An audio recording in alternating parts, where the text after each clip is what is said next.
Hello everyone, welcome to my YouTube channel. Vocab को continue करते हुए देखते हैं आज के वर्ड मीनिंग।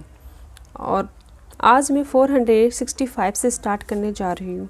इससे पहले मैं 464 वर्ड को एक्सप्लेन कर चुकी हूँ, और जिसने भी वो वर्ड मीनिंग नहीं देखे हैं प्लीज़ देख ले जाके, क्योंकि ये सारे वर्ड मीनिंग हमारे सारे जो इतने भी एग्ज़ाम हैं इंग्लिश जिसमें आती है उसके लिए बहुत इम्पोर्टेंट है। चलो देखते हैं आज का फर्स्ट वर्ड है मिनिस्कूल। मिनिस्कूल माने होता है काफ़ी छोटा, वेरी स्मॉल। ऐसे कोई जीव है या कोई वस्तु है जो बहुत ही ज़्यादा स्मॉल है, उसको बोलेंगे इट इज़ मिनिस्कूल। मर्थ माने होता है खुशी, लाफ्टर, हैप्पीनेस, जॉयफुल। मृत माने क्या होता है मर्थ, इसको मृत नहीं बोलेंगे, इसको मर्थ बोलेंगे।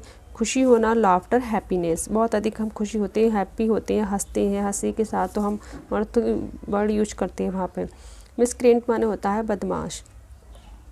ऐसा व्यक्ति जो गलत व्यवहार करता है और नहीं कोई रूल्स को फॉलो करता है उसको हम कह सकते हैं miscreant. One who behaves badly doesn't obey rules.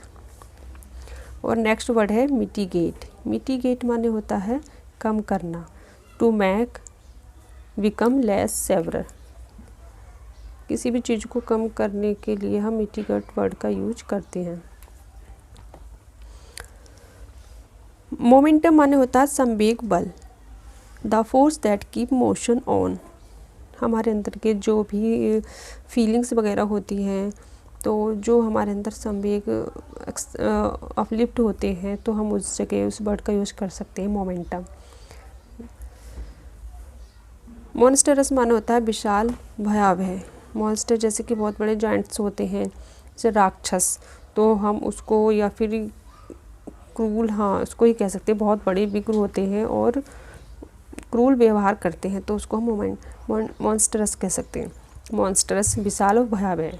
Like a monster, cruel and और वेरी बिग। मॉर्बिडिटी माने होता है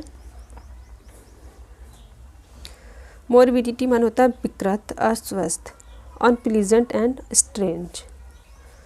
मतलब ऐसी अव्यवस्था जो कि अनप्लीजेंट है और इधर उधर 6 और 7 में कोई चीज़ है, और कोई व्यक्ति जो अस्वस्थ है उसको भी हम मॉर्बिडिटी बोल सकते हैं, जो कि बीमारी में बहुत ज़्यादा उसकी बॉडी डैमेज हो जाती है बहुत लंबे टाइम में, तो वो बीमारी की फीलिंग अवस्था को भी हम मॉर्बिडिटी बोल सकते हैं।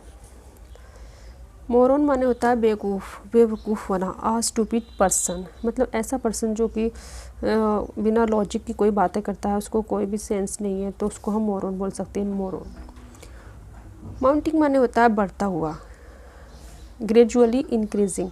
जो धीरे धीरे बढ़ रहा है उसको हम क्या बोलेंगे, माउंटिंग। मूव माने होता है कुचल देना, kill by knocking down with vehicle. मतलब व्हीकल से किसी भी चीज़ का, किसी इंसान को कुचल देने को हम क्या बोलेंगे, move. The car move a dog, हम ऐसे यूज कर सकते हैं। मल माने होता है विचार करना, to think carefully about something. किसी भी चीज़ के टॉपिक के बारे में हम बहुत ज़्यादा केयरफुली सावधान होकर किसी भी विचार करते हैं, चिंतन मनन करते हैं, सोचते हैं, तो वहाँ हम इस वर्ड का यूज कर सकते हैं, मल का, मल। मस्टर माने होता है एकत्र करना। मस्टर माने क्या होता है, एकत्र करना, gather together, sum up a feeling. मतलब फीलिंग्स, जो हमारे अंदर की इच्छाएं होती हैं, जो हमारी इतनी फीलिंग होती है, उनको कलेक्ट करना, एकत्र करना, कि मैंने क्या क्या फील किया था और मैं कहाँ कहाँ थी, ये सब कहाँ थे। अब जो सबको सम अप करने को, अपनी फीलिंग्स को हम बोलेंगे मस्टर। म्यूटिलेट माने होता है नाश करना, टू डैमेज सेवरली। म्यूटिलेट माने होता है नाश करना बहुत, मतलब पूरी तरीके से नाश करने को हम बोलेंगे म्यूटिलेट। मिथोलॉजी माने होता है प्राचीन कथा, मिथ्स इन जनरल। मतलब ऐसी कोई कथा जो कि बहुत ही ज़्यादा प्राचीन है, एंशिएंट टाइम की है, और जो कि हमारे पहले एंशिएंट हमारे राजा परियों की रानियों की कहानी सुनाते थे, जिनमें बहुत सारे मिथ्स होते थे, तो उनको हम कहते हैं माइथोलॉजी। मिथ माने होता है एंशिएंट स्टोरी, मिथक। मिथ माने होता है मिथक, एंशिएंट स्टोरी।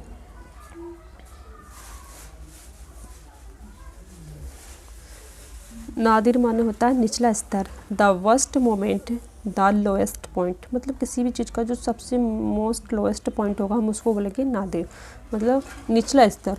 और इसका अपोजिट क्या होता है? पीक। पीक माने होता है चोटी और नादिर माने होता है निचला स्तर। नेप माने होता है गर्दन, the back of the neck. मतलब जो हमारी गर्दन होती है, नेक, उसका जो आउटसाइड जो पीछे का भाग होता है तो हम उसको नेप बोलते हैं। नेमेसिस माने होता है प्रतिद्वंदी, जिसे हराना मुश्किल हो। Rival that is difficult to defeat. ऐसा व्यक्ति जो कि हमारे साथ कंपटीशन करता है, या फिर देख लो आप जब कॉम्पिटिटिव एग्ज़ाम की तैयारी करते हो, उसमें कोई व्यक्ति जब एग्ज़ाम देने के लिए जाता है, वो हम सेम एक हार्ड वर्क करते हैं, तो ऐसा व्यक्ति भी होता है जैसे लगता है कि इससे आगे तो हम शायद ही निकल सकते हैं, तो हम उसको नेमेसिस बोल सकते हैं। या फिर ये कहीं भी हमारे साथ कोई फाइट हो या फिर गेम्स हो, एसेट्रा। न्यूरोलॉजिज्म माने होता है किसी शब्द का नया अर्थ। न्यूरोलॉजिज्म माने क्या होता है? नया अर्थ। किसी शब्द का नया अर्थ होता है न्यू मीनिंग्स। जैसे कि हम देखते हैं हैप्पी के बहुत सारे मीनिंग्स होते हैं, जैसे कि हमने अभी अर्थ पढ़ा, हैप्पी, जॉयफुल, हैप्पीनेस, एसेट्रा। तो ये सब नया जो शब्द नया अर्थ निकालेंगे तो हम उसको न्यूरोलॉजिज्म बोलेंगे। न्यू फाइट माने होता है नौसिखिया, बिगिनर या नोवाइस। मतलब ऐसा व्यक्ति जिसको किसी भी काम में कोई एक्सपीरियंस नहीं है, सिर्फ उसने अभी स्टार्ट किया है। और फ्रेशर को हम बोल सकते हैं, फ्रेशर या बिगिनर या नोविस को हम बोल सकते हैं न्यू फाइट, नौसिखिया होना। नेक्सस माने होता है साठगांठ, कनेक्शन। नेक्सस माने क्या होता है? कनेक्शन करना, साठगांठ करना। जैसे किसी भी काम को हम जोड़ जाड़ के कुछ अपना कर लेते हैं, जुगाड़बाजी जो करने को हम नेक्सस कह सकते हैं। नाइटमेयर माने होता है दुस्वप्न होना, फ्राइटेनिंग ड्रीम एंड अनप्लीजेंट एक्सपीरियंस। मतलब ऐसा स्वप्न जो कि हमें डराता है और अनप्लीजेंट होता है, एक्सपीरियंस होता है उसका। और फिर दूसरे मतलब नाइटमेयर, ऐसा जो डरावना है, बहुत हमें दुख दे देता है, उसको हम नाइटमेयर बोलते हैं। नॉक्टर्नल माने होता है निशाचर।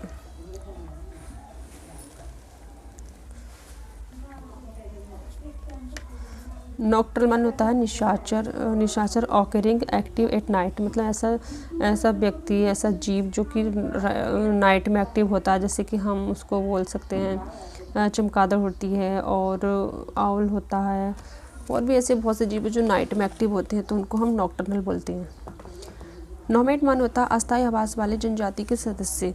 मतलब ऐसे सदस्य जिनका एक जगह कोई स्थायी आवास नहीं होता, वो कभी इधर उधर अपनी जीवनचर्या के लिए घूमते रहते हैं, और जहाँ उनको मिल जाता है, उनकी जीने की लिए आवश्यक चीज़ें मिल जाती है, वो वहीं पे अपना घर या बना कर रहने लगते हैं। Member of a tribe who travels from place to place. जो जनजातीय लोग होते हैं वो भी इधर उधर घूमते रहते हैं। नॉन टैलेंटेड माने होता है उदासीन, भावहीन, careless, lacking interest. Non talented उदासीन, भावहीन, केयरलेस, लैकिंग इंटरेस्ट, मतलब इसमें कोई भी इंटरेस्ट नहीं है। ओब्लिविजन माने होता है विस्मृति, the state of being unaware, forgotten. मतलब ऐसी विस्मृति जिसकी स्टेट में हम अनअवेयर हैं और जो हमें कुछ भी याद नहीं होता है, भूली हुई अवस्था को हम ओब्लिविजन कह सकते हैं, या फॉरगेटफुलनेस, विस्मृति। ऑबनॉक्सियस माने होता है घृणित, अनप्लीजेंट। ऑबनॉक्सियस माने होता है घृणित होना, अनप्लीजेंट। ऑबनॉक्सियस मतलब वेरी बैड, अनप्लीजेंट जो कि हमें देखने में या सुनने में किसी भी हमारी सेंस होते हैं उनको अच्छा नहीं लगे, तो वहाँ पे हम ऑबनॉक्सियस वर्ड यूज़ करते हैं। ऑब्सीन माने होता है अश्लील, रूड और शॉकिंग। अश्लील मतलब बहुत ही ज़्यादा डर्टी कुछ पिक्चर होती है, तो हम उसको ऑब्सीन बोलते हैं। ऑब्सेसिव माने होता है ऑब्सेसिव, तीव्र इच्छा रखना। Related to thinking about something, मतलब किसी भी चीज़ के बारे में बहुत ही कंस्टेंटली सोचना, बहुत तीव्र इच्छा होना कि हाँ मुझे ये करना है, इसके लिए मुझे ये करना है। और उस किसी भी चीज़ हो या किसी व्यक्ति वस्तु को पाने के लिए जब हमारे अंदर बहुत अधिक पैशन होता है तो हम उस जगह इस वर्ड का यूज़ कर सकते हैं, obsessive. I am obsessive to my target, to my achievement, हम खुद से स्टार्ट करके यूज कर सकते हैं ऑब्सेसिव। ऑब्सोलेट माने होता है पुराना, ऑब्सोलेट माने होता है पुराना, not in use any more, मतलब ऐसी कोई चीज़ जो कि अब यूज में नहीं है तो हम हो ये इट इज़ ऑब्सोलेट, तो हम बोल सकते हैं ऑब्सोलेट, पुराना, not in use any more, मतलब जिसका यूज नहीं होता है, बहुत ही पुरानी चीज़ को हम ऑब्सोलेट बोल सकते हैं। ऑब्स्टिनेट माने होता है हटी, स्टोब माने होता है जिद्दी। ऑब्स्टिनेट माने होता है हटी होना, जिसको मतलब वो अपनी बातों बिल्कुल अड़ा रहता है तो उसको बोलते हैं। और इसको अडामेंट भी है एक इसका वर्ड। ऑब्स्टिनेट माने क्या हो गया, हटी या फिर जिद्दी होना। तो अब हम कितने वर्ड को एक्सप्लेन कर चुके हैं आज, 496। आप इस वीडियो को एक बार और देख लें क्योंकि ये सारे वर्ड्स मीनिंग बहुत ज़्यादा इम्पोर्टेंट हैं और मैं इसलिए ज़्यादा वर्ड लगभग 30 वर्ड्स एक्सप्लेन करती हूँ। 30 वर्ड हम एक दिन में याद कर सकते हैं, एक बार नहीं, 2-2 3-3 बार हमें रिवाइज करते रहना चाहिए, जिससे कि हम एकदम से याद कर लेते हैं। और हमें अपने छोटे छोटे सेंटेंस में यूज करना चाहिए, हमें दूसरों के सेंटेंस में नहीं, हमें खुद के सेंटेंस फ्रेम करने चाहिए अगर हमें वोकैब याद करनी है तो। और चलो ठीक है, अब वीडियो को क्लोज करते हैं और कल देखेंगे next word meaning. Thanks for watching this video. और आप समझदार हो, आपको अच्छा लग रहा है तो प्लीज़ चैनल को सब्सक्राइब तो कर ही देंगे। Thanks for watching this video once again.